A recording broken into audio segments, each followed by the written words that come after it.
Então, vamos começar o nosso trabalho de hoje. Nós vamos falar a respeito desse mandamento controvertido, que é o quarto mandamento, que é sobre a questão do sábado, não é? E hoje nós vamos falar a respeito da questão do exílio babilônico e o mandamento do sábado.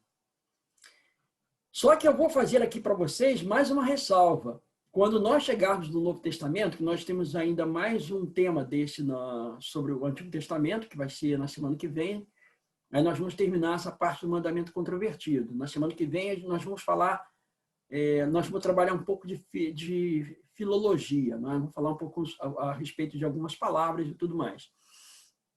Porém, quando nós chegarmos no Novo Testamento, nós vamos apresentar agora dois posicionamentos, que é o posicionamento daqueles que acham que o sábado deve continuar sendo guardado e daqueles que acham que não, que foi mudado para o domingo. Então, nós vamos estudar à luz de algumas declarações de alguns teólogos e depois nós vamos ver, aí, estudar na Bíblia e vamos tentar solucionar isso. Nós vamos analisar nos evangelhos e depois também nas cartas de Paulo. Tá, ok? Hoje, então, nós vamos falar sobre esse mandamento do sábado, que é o quarto mandamento, né? E o exílio babilônico. Vamos ver a relação de uma coisa com a outra.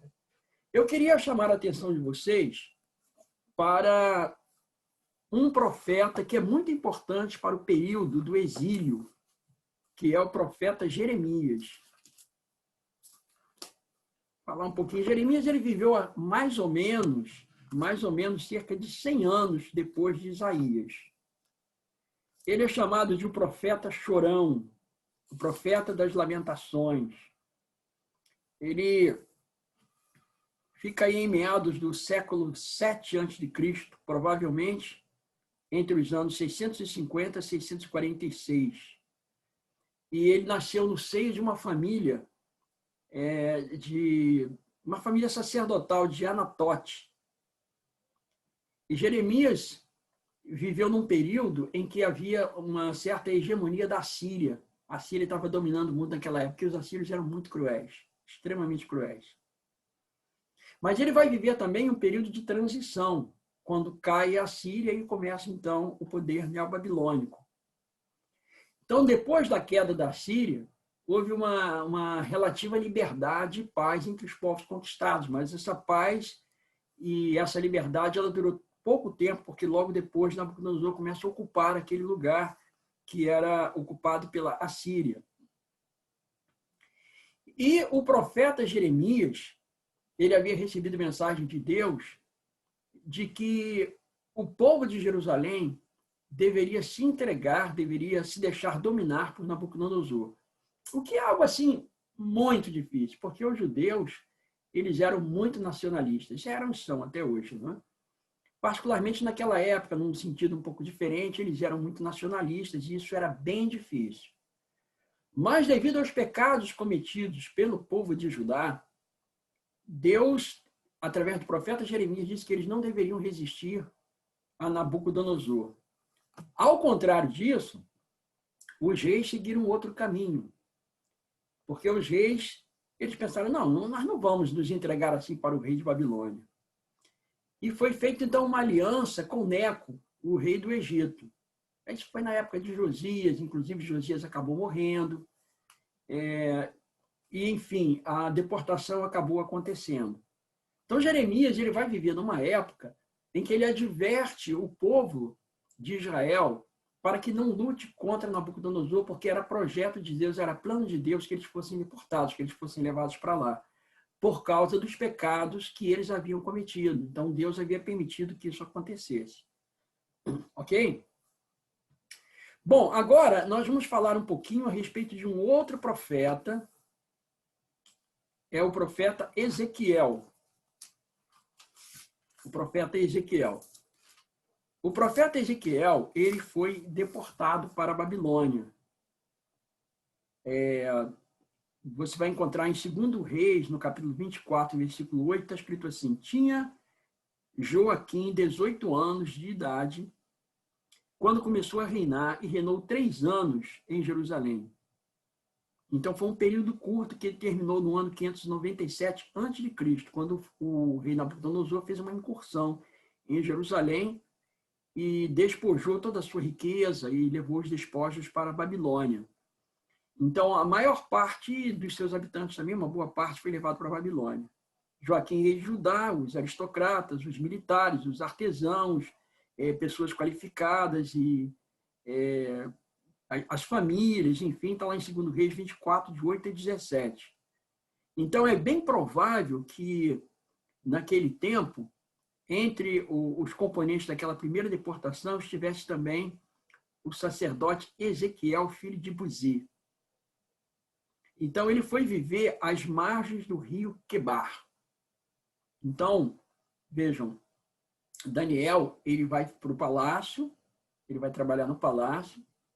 A princípio, não no palácio de Nabucodonosor, num palácio contíguo por ali, porque Daniel era um príncipe, e ele fica no palácio, mas Ezequiel vai ficar no rio Quebar. Ou seja, Ezequiel é o profeta que vai ficar junto com o povo, ao passo que Daniel ele vai trabalhar de uma outra forma, ele vai receber um outro tipo de incumbência bem diferente. Então, quando a gente fala desse período de deportação do povo de Judá, vamos falar aqui o povo de Israel, nós temos aí 3 profetas implicados nisso. Nós temos o profeta Jeremias, temos o profeta Ezequiel e temos também o profeta Daniel. E nós vamos, então, trabalhar um pouquinho para poder... Vamos trabalhar esses profetas para poder entender a razão pela qual o povo foi deportado para a Babilônia. E qual a relação que isso tem a ver com o mandamento, com o 4º mandamento, que é o mandamento do sábado. Bom, eu queria convidar vocês para vocês abrirem a sua Bíblia. Aqui nós vamos voltar aqui para Jeremias, no capítulo 17.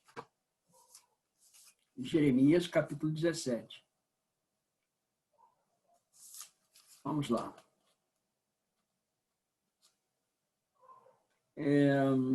Nós vamos ler um texto, ele é um texto relativamente longo, mas ele é bem interessante, especialmente a parte final da perícope. A perícope é o capítulo 17, de 19 até o verso 27. Do verso 19 ao verso 27, nós vamos ler o texto. Assim me disse o Senhor, vai, põe-te à porta dos filhos do povo, pela qual entram e saem os reis de Judá, como também a todas as portas de Jerusalém. E diz-lhes, ouvi a palavra do Senhor, vós, reis de Judá, e todo o Judá, e todos os moradores de Jerusalém, que entrais por estas portas. Assim diz o Senhor, guardai-vos por amor de vossa alma, não carregueis cargas no dia de sábado, nem as introduzais pelas portas de Jerusalém. Não tireis cargas de vossa casa no dia de sábado, nem façais obra alguma, antes santificai o dia de sábado, como ordenei a vossos pais. Mas não atenderam, não inclinaram os ouvidos, antes endureceram a cerviz, para não me ouvirem, para não receberem disciplina. Se deveras me ouvirdes, diz o Senhor, não introduzindo cargas pelas portas dessa cidade, no dia de sábado, e santificardes o dia de sábado, não fazendo nele obra alguma, então pelas portas dessa cidade entrarão reis e príncipes, que se assentarão no trono de Davi, andando em carros e montados em cavalos, eles e seus príncipes, os homens de Judá e os moradores de Jerusalém, e esta cidade será para sempre habitada. Virão das cidades de Judá e dos contornos de Jerusalém, da terra de Benjamim, das planícies das montanhas e do sul, trazendo holocaustos, sacrifícios, ofertas de manjares e incenso, oferecendo igualmente sacrifícios de ações de graças na casa do Senhor. Verso 27 agora. Mas, se não me ouvirdes, e por isso não santificardes o dia de sábado, e carregardes alguma carga, quando entrardes pelas portas de Jerusalém, no dia de sábado, então acenderei fogo nas suas portas, o qual consumirá os palácios de Jerusalém, e não se apagará. Bom, esse texto fala a respeito da transgressão do sábado pelo povo de Judá, povo que vivia em Jerusalém.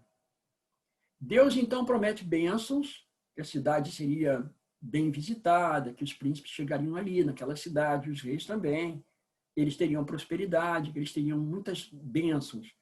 Mas se eles violassem o sábado, eles iam receber um castigo muito sério. E é um castigo bem severo, mas se não me ouvides, por isso não santificados os sábados, e carregares alguma carga quando entrares pelas portas de Jerusalém, no dia de sábado, então acenderei fogo nas suas portas, o qual consumirá os palácios de Jerusalém e não se apagará. O que significa esse acender fogo? Evidentemente, esse fogo seria aceso não literalmente por Deus, mas Deus usaria Nabucodonosor para poder fazer isso. Eu vou mostrar para vocês aqui um texto da Bíblia que mostra o cumprimento dessa profecia. Deus, então, utiliza Nabucodonosor para que Nabucodonosor discipline o povo de Israel, o povo de Judá, por causa da transgressão do quarto mandamento, por causa da transgressão do sábado. Então, devido ao fato deles terem insistido em fazer do sábado um dia comum, então Deus permitiu que seus palácios fossem queimados. Bom, como é que nós vamos ver isso? Lá em 2 Crônicas, no capítulo 36, a partir do verso 17, apesar de estar um pouquinho para trás aqui, não é? O fato lá de 2 Crônicas é depois de Jeremias, né? Cronologicamente, tá bom? Mas aqui na colocação da nossa Bíblia, ele vai ficar aqui vai ficar antes da Bíblia, na colocação física da Bíblia, tá bom? 2 Crônicas, capítulo 36, a partir do verso 17, nós vamos ler aqui com certo cuidado, com uma certa calma, para a gente poder observar que ele está falando daquela mesma situação, daquela mesma ameaça que aconteceu lá em Jeremias. Então, vamos lá. Verso 17, 2 Crônicas 36, 17. Por isso o Senhor fez subir contra ele o rei dos caldeus, o qual matou os seus jovens à espada na casa do seu santuário, e não teve piedade nem dos jovens, nem das donzelas, nem dos velhos, nem dos mais avançados em idade. A todos o deu nas suas mãos. Todos os utensílios da casa de Deus, grandes e pequenos, os tesouros da casa do Senhor e os tesouros do rei e dos seus príncipes, tudo levou ele para a Babilônia. Preste atenção aqui nesse verso 18, ele está dizendo todos os utensílios da casa de Deus, grandes e pequenos, aqui da casa de Deus que ele está falando é do templo. Então, lá no templo haviam aquelas taças que guardavam as libações, haviam aquelas bandejas onde eram colocados os pães asmos. Então, era uma série de utensílios que havia ali na casa de Deus, ali no templo do Senhor. Então, o Nabucodonosor pegou todos aqueles utensílios e levou para a Babilônia. Aí, no verso 19, está escrito assim: queimaram a casa de Deus e derribaram os muros de Jerusalém. Todos os seus palácios queimaram, destruindo também todos os seus preciosos objetos. Os que escaparam da espada, a esses levou para a Babilônia, onde se tornaram seus servos e de seus filhos, até o tempo do reino da Pérsia. Aí o verso seguinte diz assim: para que se cumprisse a palavra do Senhor por boca de Jeremias, até que a terra se agradasse dos seus sábados. Todos os dias da desolação repousou até que os 70 anos se cumpriram. Ou seja, o texto aqui é um texto muito claro. Ele está falando a respeito exatamente daquela profecia que Jeremias teve com relação à transgressão do sábado. Se eles continuassem transgredindo o sábado, que seria tocado fogo no palácio e não se apagaria. Ou seja, não se apagaria, quer dizer, até que fizesse a sua obra de destruição. Então, esse texto ele é o cumprimento da profecia da ameaça, como aparece lá em Jeremias, no capítulo 17, no versículo 27. Um fato curioso aqui no verso 18, que diz assim: todos os utensílios da casa de Deus, grandes e pequenos, os tesouros da casa do Senhor e os tesouros do rei, dos seus príncipes, tudo levou ele para a Babilônia. Eu quero chamar vocês agora para dar uma lida no livro de Daniel. Aqui no livro de Daniel, logo no capítulo 1. Vejam, Daniel, ele foi também naquela leva. Daniel foi deportado no ano 605, no fim do reinado de Jeoaquim, em 597. Está lá em 2 Reis 29, versículo 13. Esse também foi o fim do reinado de Zedequias, segundo Reis 25, verso 8 a 15, foi o ano 586. Aí, aqui no versículo 1, aqui em Daniel, capítulo 1, verso 1, está escrito assim: no ano terceiro do reinado de Jeoaquim, rei de Judá, veio Nabucodonosor, rei de Babilônia, Jerusalém, e a sitiou. O Senhor lhe entregou nas mãos a Joaquim, rei de Judá, e alguns dos utensílios da casa de Deus, a estes levou para a terra de Sinear, para a casa do seu Deus, e o pôs na casa do tesouro do seu Deus. Ou seja, aquilo que está escrito lá em 2 Crônicas 36, versículo 18, que os utensílios da casa de Deus haviam sido levados para a Babilônia, Daniel aqui confirma esse fato. E nós vamos ver aqui no capítulo 5 de Daniel, no capítulo 5, Belsazar abusivamente tomando vinho junto com mulheres, com concubinas, se embriagando, e ele abusivamente mandou trazer os cálices sagrados que tinham sido trazidos de Jerusalém, que estavam em Babilônia, ele mandou trazer, e abusivamente agora, como desrespeito a Jeová, ele começou a tomar bebida alcoólica ali nos cálices sagrados. Aqui em Daniel, no capítulo 5, versículo 4, está escrito assim: beberam o vinho e deram louvores aos deuses de ouro, de prata, de bronze, de ferro, de madeira e de pedra. Notem que coisa bem interessante aqui. Aqui são 6 deuses, falsos deuses. Ouro 1, prata 2, bronze 3, ferro 4, madeira 5 e pedra 6. O número 6, a gente depois no futuro vai falar sobre isso, ele sempre vai aparecer num contexto de idolatria, num contexto de ataque a Deus, de abuso, de egoísmo, de orgulho, quando o ser humano tenta se colocar no lugar de Deus. Aqui existe mais um detalhe com relação a esses deuses. Notem que o primeiro deus é de ouro, o segundo é de prata, o terceiro é de bronze e o quarto é de ferro. Essa sequência vai aparecer no capítulo 2 de Daniel, que nós vamos estudar. A estátua que representa aquele sonho do rei Nabucodonosor, um sonho no qual ele viu, e Daniel depois diz para ele o que ele viu e também interpreta, não é? A cabeça de ouro representa a Babilônia, o peito e os braços de prata representa a Medopérsia, os quadris de bronze representa a Grécia e o ferro representa Roma, as pernas de ferro. Vocês estão lembrados disso? Quem já estudou comigo vai se lembrar disso. Então, aqui nós temos uma sequência daqueles reinos que aparecem lá no capítulo 2. Babilônia, Medopérsia, Grécia e Roma. Quando o Belsazar fez essa profanação, essa coisa terrível, ele foi condenado por causa disso. Apareceu na parede do palácio aquelas palavras dizendo Mene, Mene, Tekel, Farsim, pesado foste na balança e achado em falta, hoje mesmo o teu reino te será tirado e entregue a outro, entregue aos medos e persas. Quando Daniel está interpretando essa profecia, é bem interessante, que eu quero chamar a atenção agora para o capítulo, ainda no capítulo 5, no verso 23, Daniel, ele é chamado para interpretar aquela inscrição na parede, ele diz assim, verso 22, vamos ler do verso 22. Tu, Belsazar, que és seu filho, não humilhaste teu coração, ainda que sabias tudo isto, e te levantaste contra o Senhor do céu, pois foram trazidos utensílios da casa dele perante ti, e tu e os teus grandes, e as tuas mulheres, e as tuas concubinas, bebestes vinho neles. Além disso, deste louvores aos deuses de, agora prestem atenção, prata, de ouro, de bronze, de ferro, de madeira e de pedra. Notem que aqui Daniel, ao explicar para ele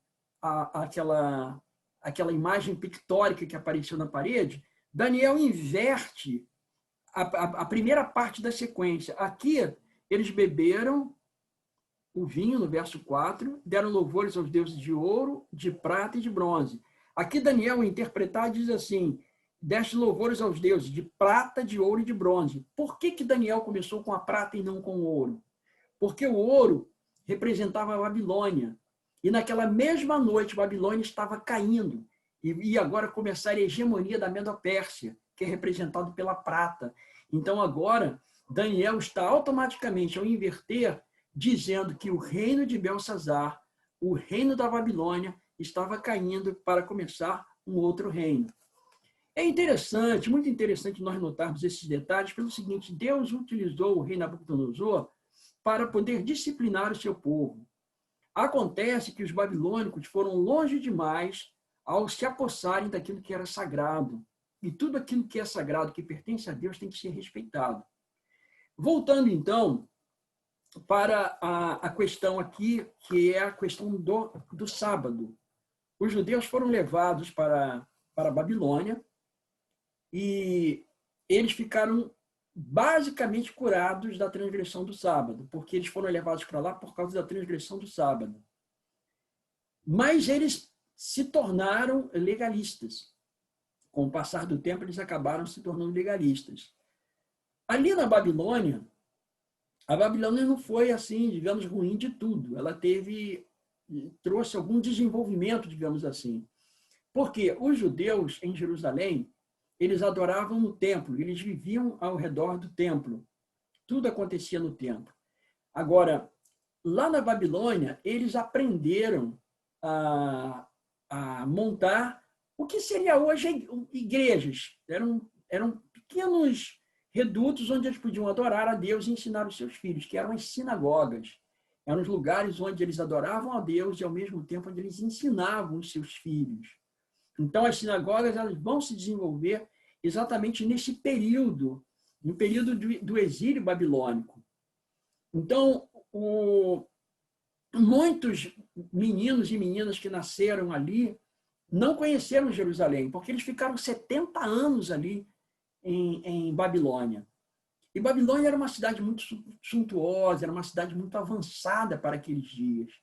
Tinha, assim, um desenvolvimento muito grande. E até foi bastante difícil para muitos terem que voltar, sair de um lugar tão adiantado quanto era a Babilônia para poder voltar para Jerusalém. Foi muito difícil, mas esse era o sonho do coração de todos aqueles que realmente amavam a Jeová, de todos aqueles que realmente queriam ver prevalecer o sonho de Deus. Então, muitos queriam voltar, era o desejo deles de voltarem. E essa ordem para voltar vai acontecer exatamente no Império Persa. Então, é Artaxerxes Longímanos I que vai, então, assinar um decreto para que eles possam retornar. Bom, esse retorno foi feito aos poucos. Primeiro foi dada uma ordem a Neemias para poder ir lá e reconstruir os muros e tudo mais, né? E depois, então, a reconstrução total da cidade, e até que o povo, então, retorna. Nem todos retornaram, né? Muitos ficaram lá, a gente vai ver isso depois com a história de Esther e tudo mais. Porém, o ponto para o qual eu quero chamar a atenção de vocês é o que está escrito lá em Neemias, no capítulo 13, quando eles começam a retornar a fim de arrumar todas as coisas para que eles pudessem agora habitar em Jerusalém, reconstruir Jerusalém e habitar ali, dá tudo certo, tá bom? Vamos então para Neemias e nós vamos ver um fato bastante curioso, bem curioso. Neemias, no capítulo 13. Vamos lá. Neemias, capítulo 13. É um texto relativamente comprido que nós vamos ler, né? Do verso 15 até o verso 21. Neemias 13, de 15 a 21. Nós vamos ler. Notem que Neemias ele foi comissionado agora para poder começar a restaurar os muros, começar a dar o início das obras para poder eles então voltarem. Né? Naqueles dias, via em Judá os que pisavam lagares ao sábado e traziam trigo que carregavam sobre jumentos, como também vinho, uvas e figos e toda sorte de cargas que traziam a Jerusalém no dia de sábado. E protestei contra eles por venderem mantimentos neste dia. Também habitavam em Jerusalém tírios que traziam peixes e toda sorte de mercadorias que no sábado vendiam aos filhos de Judá em Jerusalém. Contendi com os nobres de Judá e lhes disse: que mal é este que fazeis profanando o dia de sábado? Prestem atenção agora no verso 18. Acaso não fizeram vossos pais assim, e não trouxe o nosso Deus todo este mal sobre nós e sobre esta cidade? E vós ainda trazeis ira maior sobre Israel, profanando o sábado? Então, Neemias aqui está confirmando que uma das razões, ou a principal razão pela qual eles foram levados, deportados para a Babilônia, foi a transgressão do sábado.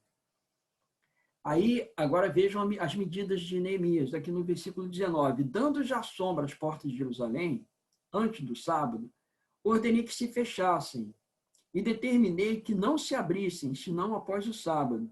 Às portas coloquei alguns dos meus moços, para que nenhuma carga entrasse no dia de sábado. Por que dando já sombra? Porque quando dá sombra nas portas, é sinal de que chegou o pôr do sol. Porque os hebreus, eles consideram que a passagem de um dia para o outro é o pôr do sol. Então, na sexta-feira, o pôr do sol começa o sábado, que vai até o pôr do sábado, até o pôr do sol do sábado propriamente dito. E essa forma de contar os dias, ela aparece aqui no livro de Gênesis. Ou seja, ela está atrelada com o processo criativo. Quando você vê aqui Gênesis capítulo 1, versículo 5, está escrito assim: chamou Deus a luz dia e as trevas noite, houve tarde e manhã o primeiro dia. Erev Boker. Erev Boker, tarde. A tarde é o que a gente chama de noite. A Erev é a tardinha quando começa a noite. Então, o dia, ele começa numa Erev, 18 horas, o pôr do sol, vamos colocar 18 horas, vamos colocar às 6 horas da tarde. Então, ele começa aqui na Erev, 6 horas da tarde. E ele vai percorrendo todo o circuito, a parte toda da noite, até chegar às 6 da manhã. Aí começa a Boker. Então, essa Boker, ela vai de 6 da manhã até chegar na Erev, que é a tarde. Então, uma Erev e uma Boker, você tem 12 horas, mais 12 horas, você tem 24 horas. Então, esse é o pensamento hebraico, o pensamento bíblico, que o dia ele transpõe de um para o outro ao pôr do sol. Então, quando deu sombra às portas de Jerusalém, então Neemias ordenou que as portas se fechassem. Ele diz assim: dando já sombra às portas de Jerusalém, antes do sábado, ordenei que se fechassem. E determinei que não se abrissem até após o sábado. As portas coloquei alguns dos meus moços, para que nenhuma carga entrasse no dia de sábado. Então, os negociantes e os vendedores de toda sorte de mercadorias pernoitaram fora de Jerusalém uma ou duas vezes. Protestei, pois, contra eles, e lhes disse: por que passais a noite defronte do muro? Se outra vez o fizerdes, lançarei mão sobre vós. Daí em diante, não tornaram a vir no sábado. Então, o que a gente observa? Que o grande problema da deportação do povo de Israel para a Babilônia foi a transgressão do sábado. São detalhes que muitas vezes a gente passa por alto, a gente não percebe, a gente não nota, mas esse foi o grande problema. E Ezequiel, que é também um profeta que vive naquele contexto, ele vai abordar a respeito deste mesmo ponto aqui no capítulo 20 de seu livro. Ezequiel, no capítulo 20. É um texto muito longo, eu recomendo a vocês que vocês leiam em casa, não vai dar para eu ler tudo, porque realmente é um texto bem grande. Muito grande, não vai dar para a gente ler tudo, né? Eu vou ler aqui apenas alguma parte. A gente pode ler aí quem sabe do verso 10 até o verso 24, mas vamos lá. O texto diz assim: tirei-os da terra do Egito, aqui é Deus falando, né? Tirei-os da terra do Egito para o deserto. Deles os meus estatutos lhe fiz conhecer os meus juízos, os quais, cumprindo-os, o homem viverá por eles. Também lhes dei os meus sábados, para servirem de sinal entre mim e eles, para que soubessem que eu sou o Senhor que os santifica. Então, Deus atrela a observância do sábado a essa prerrogativa de santificação. Ele está dizendo que por isso ele deu o sábado para o seu povo. Aí ele vai agora dizer o que aconteceu. Ele deu o sábado, mas o verso 3 diz assim: mas a casa de Israel se rebelou contra mim no deserto, não andando nos meus estatutos e rejeitando os meus juízos, os quais, cumprindo-os, o homem viverá por eles.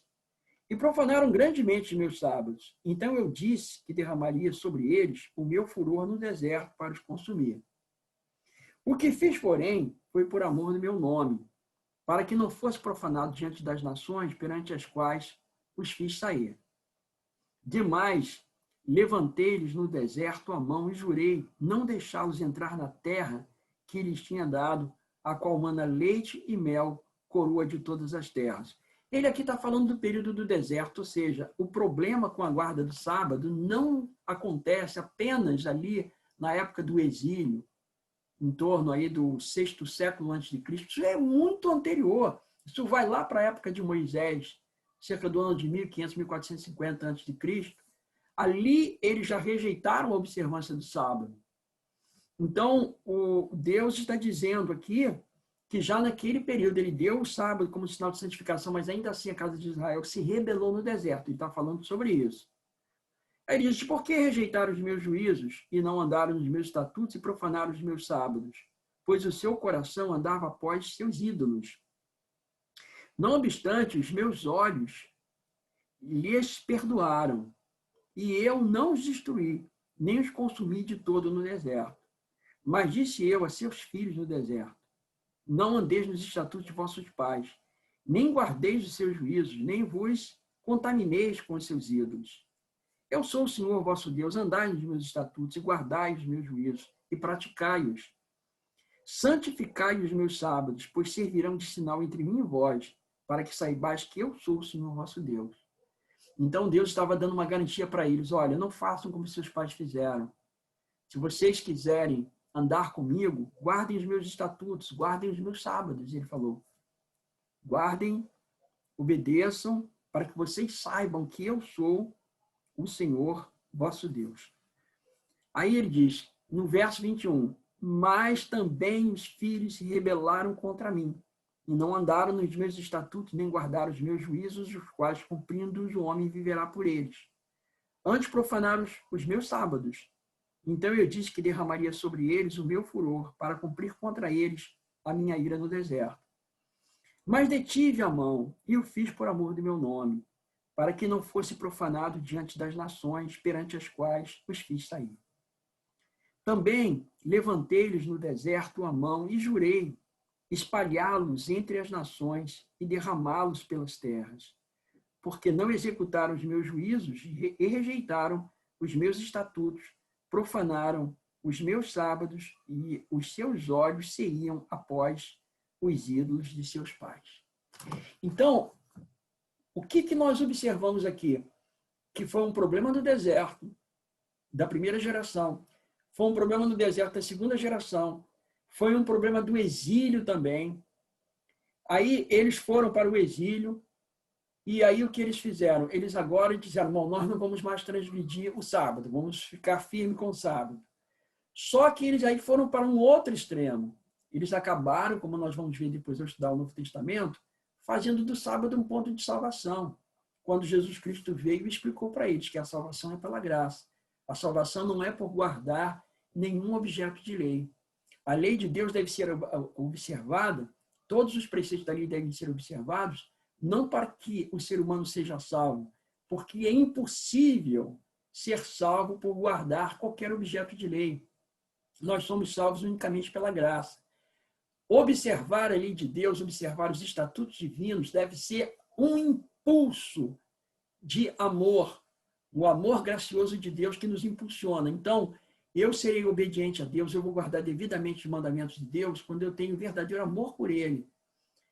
Eu revelo as minhas atitudes, eu revelo quem eu sou quando eu obedeço a Deus por amor. Aí eu revelo que a graça atingiu meu coração e me levou a cumprir a vontade de Deus.